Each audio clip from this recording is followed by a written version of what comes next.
Olá, pessoal, tudo bem com vocês? Bom, espero que sim. Hoje, então, eu estou gravando para vocês a parte 2 da nossa aula de catéter nasointeral, tá? Então, nós vamos falar sobre os seguintes temas. Quando devo pausar a dieta? Qual o prejuízo para o paciente? Algumas dicas e alguns números alarmantes que vou apresentar no final da aula, tá bom? Então vamos lá, como de costume, né? Não se esqueçam de se inscrever no canal, deixar seu like, né? Se gostarem da aula e compartilhar com algum amigo. Eu também tenho um Instagram, tá? É @enferbarbara. Então vamos lá. Quando eu devo pausar esta dieta, né? A dieta integral, ela deve ser pausada 30 minutos antes dessas 4 situações aqui que eu vou falar para vocês. Então vamos lá.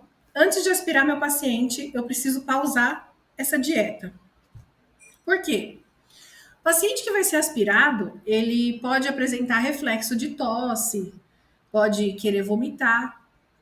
Então, quanto menor o volume gástrico que eu deixar nesse paciente, menor o risco que eu tenho dele fazer uma broncoaspiração, tá bom?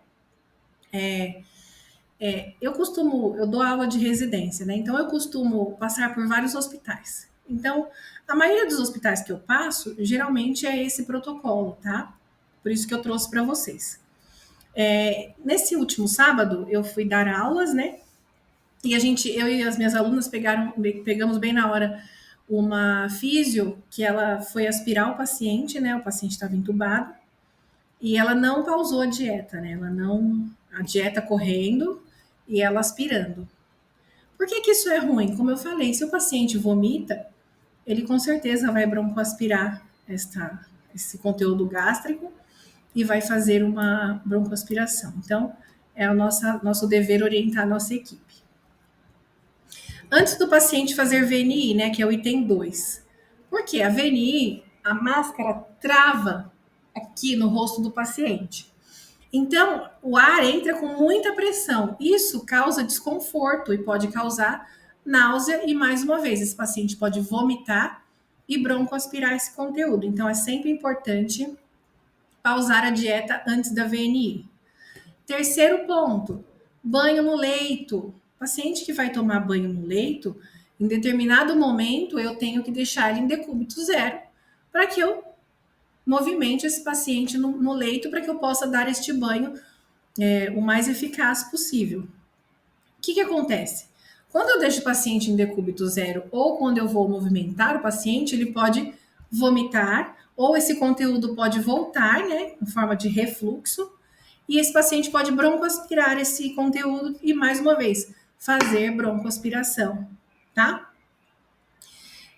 Item 4, eu devo pausar essa dieta meia hora antes do paciente fazer algum exame que envolva o uso de contraste. Por quê? O contraste é uma substância um pouco difícil de manejo, né? Então, esse paciente, a hora que começa a injetar o contraste, ele pode apresentar náusea, vômito, desconforto. E, mais uma vez, eu posso ter o quê? Broncoaspiração, tá? E quais são os prejuízos, né, que esse paciente pode ter? Eu pauso a dieta, a equipe faz tudo direitinho. Pausa a dieta, faz tudo o que tem que fazer. E aí, simplesmente, o pessoal esquece de religar essa dieta. Ou seja, de despausar essa dieta. Então, o prejuízo que meu paciente vai ter é o aporte nutricional que estava calculado para ele pela equipe de nutrição está deixando de ser oferecido. Então, eu posso aumentar o tempo de internação. Esse paciente, se tiver feridas, eu posso lentificar a cicatrização dessas feridas, principalmente pacientes idosos. Então, eu tenho que ter em mente fazer o que é certo e também ir lá e fazer o quê? Despausar esta dieta, para que meu paciente não fique sem o aporte nutricional. Mais um item, eu só não coloquei lá, né, como quinto, porque aqui é 1 hora antes. Então, todo paciente que for estubado, eu preciso deixar ele sem essa dieta 1 hora antes do procedimento. Pelo mesmo motivo, vômito e broncoaspiração, tá? Se o paciente está sendo estubado, eu não quero que ele broncoaspire e desenvolva uma pneumonia nosocomial e volte possivelmente para este tubo. Então, eu preciso otimizar este procedimento, né? Pausando a dieta 1 hora antes. A troca da fixação, em algumas instituições, é padronizado que seja feita a cada 24 horas. Por quê? Independentemente se esteja suja ou descolando. E por que isso, né? O nosso catéter, ele fica lá, fixado, né? E paradinho aqui na narina, ó. Dá pra ver? Igual tá aqui, fica paradinho lá. Então, eu trocando essa fixação a cada 24 horas, eu movimento este catéter. Obrigatoriamente eu movimento ele, porque não tem como eu trocar a fixação sem movimentar um pouquinho para lá e para cá. Essa movimentação garante para mim que o paciente, que eu reduza a chance desse paciente desenvolver alguma lesão no local de inserção do catéter. Então, se eu fizer isto, né? Se eu colocar isto como padrão na minha instituição, eu evito esse tipo de lesão aqui, tá vendo? O paciente pode perder até parte da narina por conta de um manejo incorreto do catéter nasointeral. Então vamos lá. Importante. Todo serviço que tem o uso de catéter nasointeral, né, que faz uso do catéter nasointeral, tem essas seringas aqui, ó. Tá vendo? São as seringas dosadoras. Estas seringas dosadoras são uma barreira de segurança para a administração de medicações enterais. Ou seja, com essa seringa aqui, tá vendo o biquinho dela? Esse biquinho só vai encaixar aqui, ó, nesta entrada. Só aqui ele vai encaixar. Isso reduz o quê? O erro de eu administrar uma medicação enteral por via parenteral. Já aconteceu. As pessoas confundiram a via, não fizeram lá os certos, né, antes de administrar a medicação, e injetaram uma dipirona, diluída aqui em água mineral, e injetaram na veia do paciente. O paciente, aconteceu o que com o paciente? Morreu. Então, o enfermeiro deve orientar a sua equipe que toda e qualquer medicação, toda e qualquer lavagem de catéter, né, que a gente tem que lavar a extensão do catéter depois que administra, ela deve ser feita com a seringa dosadora, porque eu reduzo drasticamente o risco de injetar uma medicação VO em uma via EV. E também água e outras coisas que possam ser injetadas, tá bom?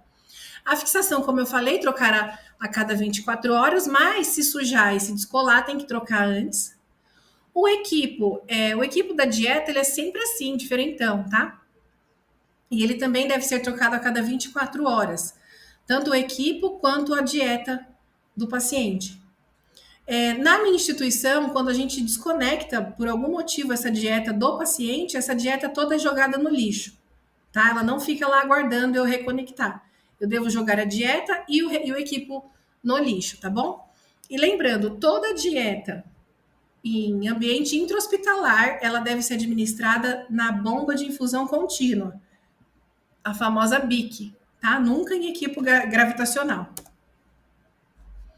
O equipo de água é esse aqui, a gente também deve trocar a cada 24 horas. E lembrar de colocar a etiqueta com a data, tá? Tanto no de dieta quanto no de água. Então, vamos lá, trocado 1/10, validade 2/10. Aqui, muito importante também, a liberação dessa sonda só vai ser feita a partir do momento que o médico olhar o raio-x que eu pedi, né? No meu serviço eu posso pedir o raio-x e o médico avalia. E ele liberar a liberação deste catéter na prescrição médica. Fora isso, eu não devo usar o catéter, tá? O que acontece muito? O pessoal desavisado ou falta de comunicação na equipe vai lá e usa o catéter. Aí o catéter não está alocado, mesmo com a ausculta positiva. O que vai acontecer? O conteúdo vai todo para o pulmão e esse paciente pode vir a óbito. Aqui é o artigo que eu peguei para mostrar para vocês, tá? Aqui é um dos, né? Tem muitos artigos. Esse é o mais recente que eu achei, que fala sobre as complicações relacionadas ao uso do catéter nasointeral. Eu vou deixar o link na descrição do meu vídeo. Então, esse estudo foi feito com 494 pacientes, e ele colocou assim, pacientes entre 18 e 104 anos, mínima e máxima. E desse estudo, ele tirou as complicações clínicas e mecânicas, que foram as mais vistas, em cerca de 68% dos pacientes que faziam uso do catéter. Então, a desnutrição ela foi vista em 54,4% dos pacientes. Lembra que eu falei? Pausou, tem que religar, não pode esquecer. E, pasmem, o diagnóstico de enfermagem ele não estava presente em 31,7% dos casos, ou seja, os enfermeiros não estavam fazendo o diagnóstico e prescrevendo os cuidados adequados para esse paciente. Então, dos eventos adversos, né, que são relacionados ao uso do catéter nasointeral, os eventos clínicos são vômito, diarreia e constipação. Alguns, tá, gente? Pode ter mais, é só procurar lá na literatura que a gente acha. Mecânicos, obstrução do catéter, tração do catéter e retirada acidental. Metabólicos, eu posso ter hiper ou hipoglicemia, desnutrição, como mostrado, distúrbios eletrolíticos e sobrecarga de volume. E na respiratória, eu posso ter pneumonia nosocomial e aspiração. Os psicológicos envolvem vários tipos de trauma, tanto na passagem quanto na sensação de incapacidade pelo paciente que usa aquele dispositivo, dificuldade de adaptação, também pode ocorrer uma dificuldade na reabilitação desse paciente. Então, aqui, o enfermeiro hoje em dia, nós temos autonomia. Então, se você trabalha num serviço que não tem tudo isso que eu falei para você, porque tudo que eu falei para você tudo tem base científica, então a gente não faz nada hoje em dia sem evidência. Então, a medicina e a enfermagem são baseadas em evidências. Então, se você não tem isso no seu serviço, você tem toda a autonomia para chegar para o seu chefe e falar assim, chefe, que tal a gente melhorar aqui o nosso atendimento fazendo isso, isso e isso? Aí seu chefe vai falar assim, tá, mas como? Antes de falar com seu chefe, você faça aqui, tá escrito aqui, ó. Cria indicadores, né? Observa a sua unidade no período de 1 mês. Quantos efeitos adversos você teve quantos eventos adversos você teve com aquele uso daquele determinado dispositivo que você quer melhorar a assistência, tá? Isso é muito bom, tanto para a nossa carreira quanto para o paciente. E também mais um ponto. Oriente a sua equipe. A equipe orientada, ela trabalha muito melhor e de uma maneira muito mais assertiva. Então, é nossa prerrogativa, sim, faz parte das nossas obrigações, uma das milhares que a gente tem, mas uma das mais importantes é orientar a equipe, tá? E isso tudo, tanto que eu disse no vídeo 1, da parte 1 da aula, quanto nessa parte, tudo isso vai impactar em quem? No paciente. Todo paciente será beneficiado, tá bom? Gente, foi um vídeo mais curto, acredito que tenha sido um pouco mais dinâmico.